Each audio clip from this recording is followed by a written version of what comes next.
Vol de bébés, le phénomène ne date pas d'aujourd'hui et prend au fil des années des proportions inquiétantes au point d'alimenter les débats dans les chaumières. Après l'affaire de Vanessa Tchatchou, il y a une dizaine d'années, le tour de la famille Difo, plus chanceuse, qui retrouve son nouveau-né 3 jours après sa disparition. Des citoyens rencontrés dans les rues de la capitale déplorent la négligence des pouvoirs publics. Je pense que l'État est un peu très négligent sur cette affaire parce que ce n'est pas une affaire qui commence aujourd'hui et aucune mesure n'a été prise. Chaque année qui passe, on ne fait que voler les bébés. Donc, nous avons l'impression que c'est une complicité. Moi, je pense que ce qui pourrait expliquer, c'est déjà le fait que certaines femmes ne puissent pas enfanter.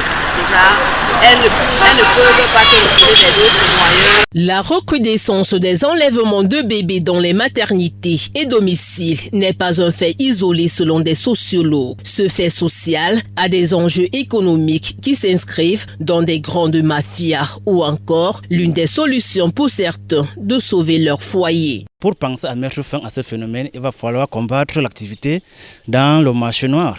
Et ça, c'est la première dimension économique qu'on peut tirer de cette situation-là. Et comme je vous ai dit, il y a d'autres dimensions qui sont d'ordre organisationnel. Le foyer, les femmes, pour sauvegarder leur foyer parce qu'elles ne font pas d'enfants, négocient avec des infirmières dans les hôpitaux pour pouvoir voler des bébés. Mais pourquoi est-ce qu'elles arrivent à ne pas faire d'enfants? Il y a beaucoup de phénomènes. Beaucoup parlent trop de sorcellerie, on a fait au village, on a fait ceci, mais on ne retrace pas leur vie.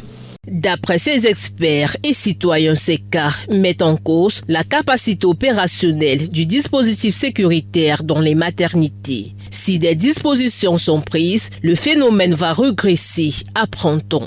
En fait, les cas de vol de bébés viennent remettre en cause la capacité opérationnelle de nos maternités. Et ça interroge également la place du garde-bébé dans nos maternités, dans nos formations sanitaires.